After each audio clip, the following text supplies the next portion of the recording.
वैभववाडीला किती शेती आहे तुमची? जवळ 12 एकर जगा आहे. आणि आता किती तिथे? आता 3.5 एकरमध्ये 2 एकरचा प्लॉट चालू केला आहे. बरं, त्याच्यामध्ये फणस लावणार आहे, जॅकफ्रूट. जॅकफ्रूट लावणार आहे. म्हणून किती फुटावर? 15 फुटावर.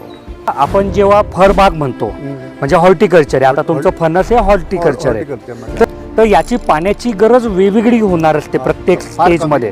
दोन झाडांमधलं अंतर जास्ती असतं, तर ह्या प्रकारासाठी आपण ऑनलाईन ड्रिपची निवड केली पाहिजे. दुसरा प्रकार येतो इनलाईन. इनलाईन मध्ये काय असतं की हे जे ड्रिपर आहे ना, हे आम्ही आतून लावून दिले. तण वगैरे कसं नियंत्रण करणार ते सॉइल कव्हर एकदा बघून घ्या. तर किती HP ची आहे? 5 HP ची आहे. तर 1 एकरचे प्लॉट करा.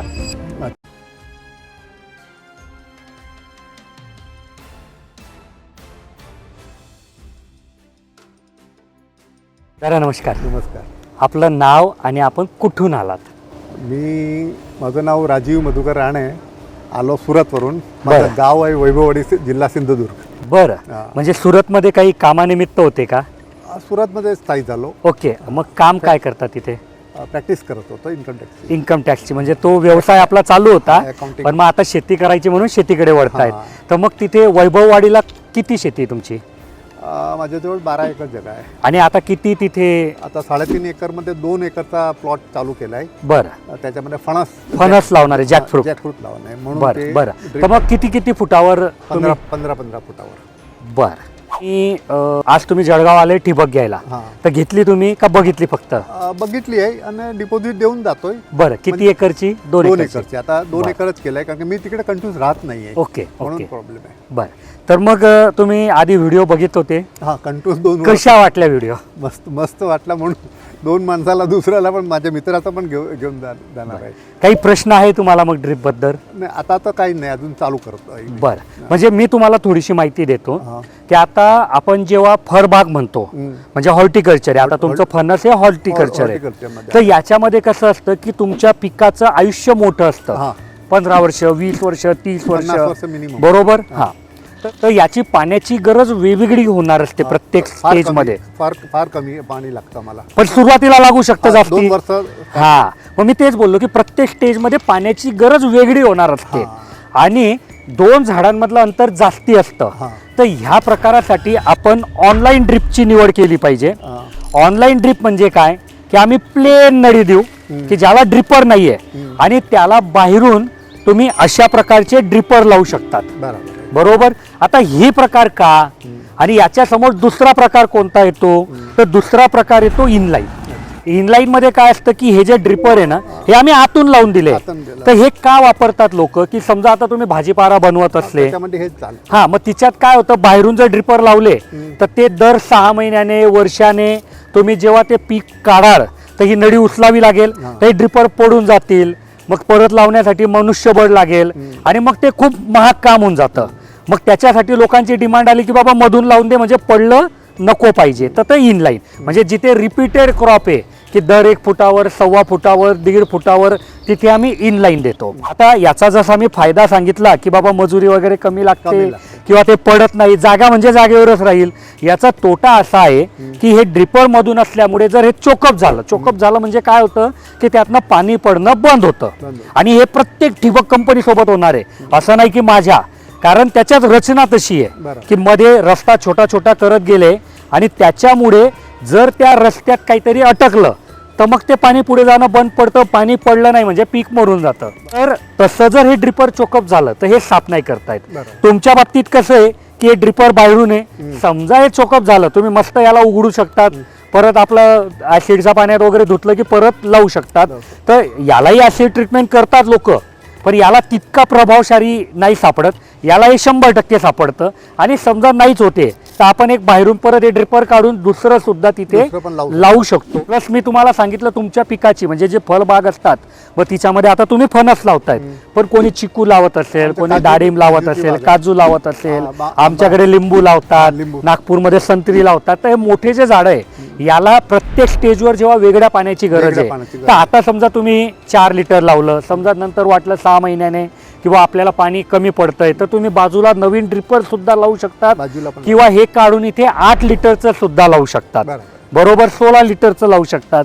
समजा आता 16 लावलं, नंतर वाटलं की आता गरज नाही बुवा, माझं जे पाणी आहे ते मला दुसरीकडे कुठे वापरायचं आहे, आता या पिकाला एवढ्या पाण्याची गरज नाही आहे, तर ते 16चं काढून तिथे परत 4चं तुम्ही लावू शकतात. आणि याच्यामध्ये ॲडजस्टमेंट ड्रिपर सुद्धा येतात.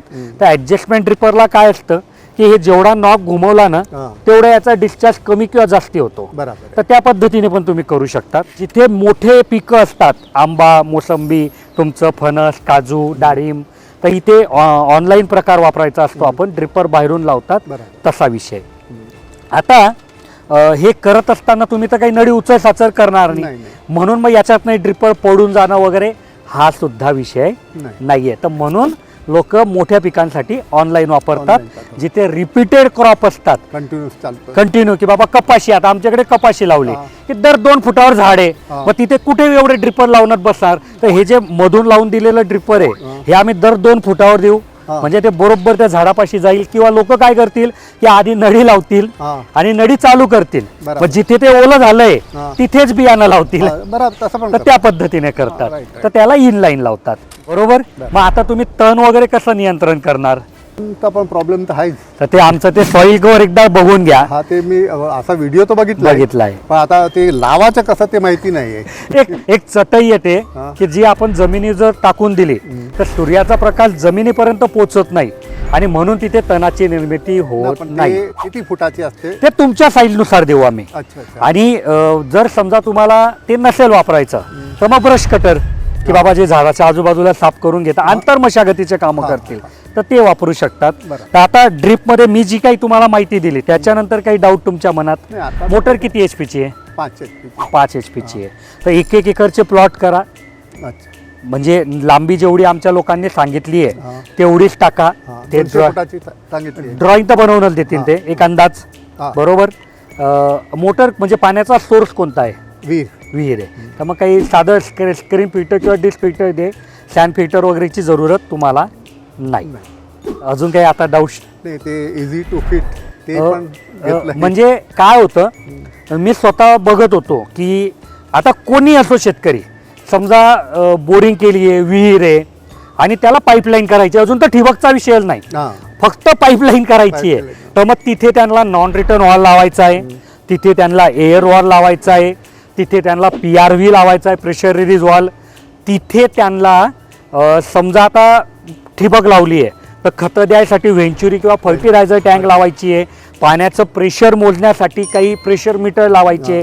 तर शेतकरी कसं करतात की बाबा इथे पाईपाला एक टी लावली, मग त्याला एक वस्तू लावली, मग 2-4 फूट पुढे जातात, मग तिथे दुसरी टी लावतात, मग 2-4 फूट पुढे जातात. तर याच्यामध्ये त्या पाईपाची पण ताकद संपत होती आणि हा खूप महाग खर्च होत होता. आणि खर्चाला विषय नाहीये, पण ताकद राहत नव्हती. बरोबर. आणि फिटरला परत प्रॉब्लेम. मग आम्ही याला काय केलं, सर्व कॉम्पॅक्ट केलं आणि मोल्डिंग मध्ये दिलं. आता मोल्डिंग मध्ये दिल्यामुळे काय होतं की त्याला ताकद येते, कारण बनवताना आम्ही त्या सर्व गोष्टींचा विचार केलाय. आणि एवढ्या एरियामध्ये तुम्ही त्याला एअर वॉल लावू शकतात, प्रेशर रिलीज वॉल लावू शकतात, प्रेशर मीटर लावू शकतात, त्याला बायपास काढायचं ते बायपास करू शकतात, त्याला खतं द्यायसाठी जर व्हेंचुरी लावायची तर व्हेंचुरी पण लागेल आणि फर्टिलायझर टँक पण लागेल. मग ते बायपास बोललो मी, आता त्या बायपासलाच तुम्ही एक्स्ट्रा लाईन मध्ये वापरा.